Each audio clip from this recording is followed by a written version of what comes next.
Pride let a nigga hang out, you know? Pride let a nigga be a nigga without being disrespectful. You feel?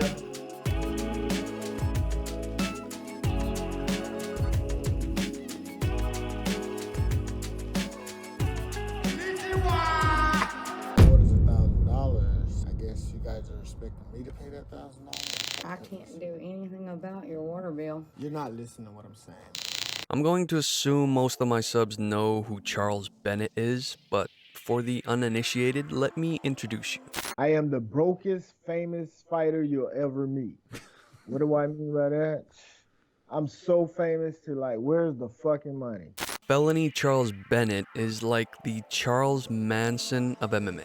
Crazy, charismatic, and has a cult follow. It doesn't really matter if Bennett loses his fights. I think many people just want to see the crazy shit Bennett does like this.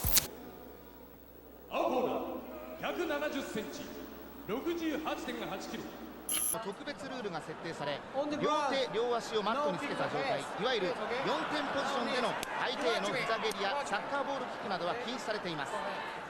Now that's not to say Bennett can't fight, because he can. When he started his fighting career and up until just a few years ago, he was jacking motherfuckers up. In my Vanderlei Silva video, I regrettably dismissed Bennett, saying that I couldn't understand how he even got to Pride, but after watching many of his fights, I have to change my opinion, so let's start at the beginning. Charles Bennett was born in Florida and had 11 siblings. According to Bennett, he had a very rough upbringing, with both of his parents struggling with substance abuse. At some point, his mother got arrested and Bennett had to move in with his father, who was also physically abusive. Eventually, Bennett was thrown out on the street, and after being in and out of jail for a bit, Bennett got introduced to MMA. In those early days, Bennett showed great promise, pretty much running through his first few opponents before getting to Pride. He was undoubtedly on his best run in the sport, with a record of 12-5. Bennett was gifted with great speed and power for a guy that's only 5'5" and 145 pounds, or 165 centimeters and 66 kg. That, coupled with his scrappy nature, made him a formidable opponent. I don't know of any fighter that has 4 victories via body slam. Not even Rampage Jackson had 4 body slam KOs, and it wasn't until he got the invite to Pride and started facing higher level opponents that the cracks in the armor started to show. Trying to understand what goes on in the mind of Felony Charles Bennett is like taking a hit of acid and then trying to assemble IKEA furniture. It's damn near impossible. And Bennett has a lot of fights, 77 to be exact. A lot of those fights are against guys nobody's ever heard of, and a lot of those fights are losses as well. So because of that, I'm going to be giving you guys more of an overview of his career rather than dissecting every single fight, but we'll stop here and there and take a better look. Bushido was Pride, but with modified rules and more experimental fight cards, like team versus team or country versus country. It was also a place where new blood got the chance to prove themselves. At Pride Bushido 5, Bennett would fight Takanori Gomi, and it would be a very rough welcome.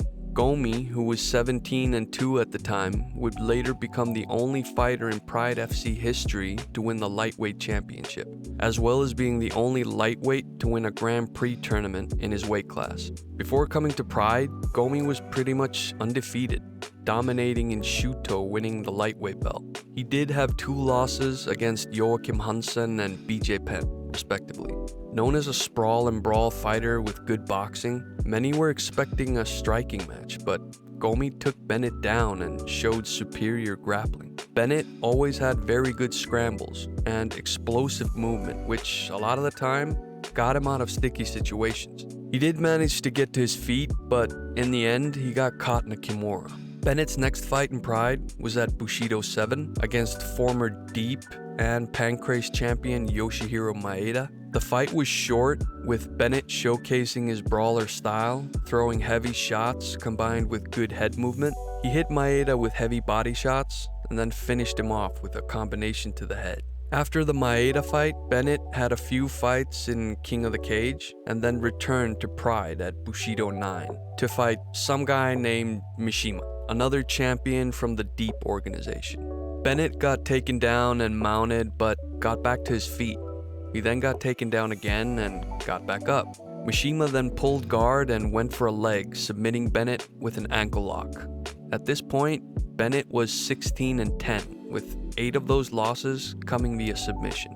Felony went back to King of the Cage and fought the California Kid for the bantamweight belt. Here it went to the ground with Faber getting the better of it.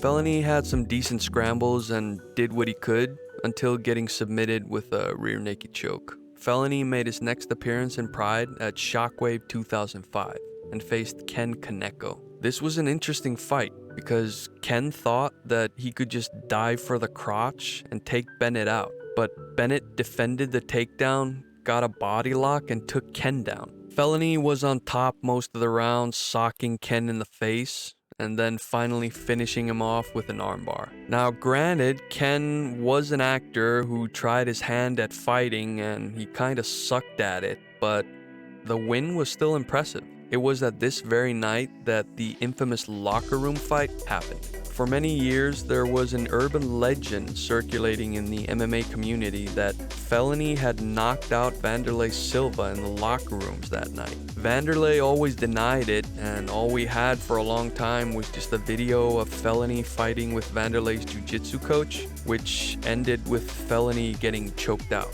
It wasn't until recently that Vanderlei actually came clean and admitted it. So the story goes that Vanderlei and his team were hanging out in the locker rooms getting ready for Vandy's rematch with Ricardo Arona. Vandy had fought him some months before and lost via decision, but it had been a non-title fight. This time, however, the belt was on the line. Anyway, Felony had made his way into the locker room and began to taunt Vanderlei's jiu-jitsu coach. That escalated to punches being thrown, and the fight went to the ground with Bennett on top. There, Bennett got caught in a triangle choke and took a short nap on the locker room floor. A few moments later, Bennett came to and was being shoved out of the locker room by Silva when he threw a punch and hit Vanderlei smack dab on the chin, knocking him unconscious. What was even more fucked up about the whole thing was that Vanderlei still had to defend his belt, and he did, winning by a razor-thin decision, which just goes to show how much of a freak Vanderlei was. After their newfound friendship with each other, Bennett started calling out Candylay in an attempt to line up a fight, but nothing ever came of it. Candylay? After that, Felony had one more fight in Pride before the promotion got sold and chopped up. Tatsuya Kawajiri, another Shuto champion, would be Bennett's final opponent. The fight only lasted 2 minutes, with Bennett losing via knee bar. Bennett would keep fighting in King of the Cage and other organizations like Elite XC, World Extreme Fighting, and Ryzen. Elite XC's lightweight champion, KJ Noons, was a fighter that at one point had a lot of hype surrounding him, with wins over guys like Eve Edwards and Nick Diaz. Bennett would fight Noons at Elite XC Destiny. The boys traded a few shots, nothing really significant, with Bennett landing a right hook that put Noons down, and then just swarmed him. That would be the last time Bennett put together more than 3 wins in a row. Felony fought Bobby Green at King of the Cage Fight for Hope. It was a back and forth with both guys landing shots until Bennett got knocked out when playing possum went wrong. In 2010, Felony tried out for The Ultimate Fighter Season 12, GSP vs. Koscheck, but couldn't get on for some reason. Felony would have 19 more fights until facing Minoru Kimura, only winning 6 of those. Kimura only had 1 MMA fight, and that was against Bennett, but he had almost 50 kickboxing matches, with a record of 38-10. He was the K1 Super Welterweight champ, as well as being the Crush Welterweight champ. He was ranked top 10 in the flyweight division between 2015 and 2017. So by no means an easy fight. The fight lasted all but 7 seconds, with Kimura going for what looked like a flying knee, but got hit with a lightning fast right hand and dropped. Bennett, smelling the blood in the water, went in for the kill. It was a great win, but unfortunately would signal the beginning of Felony's decline.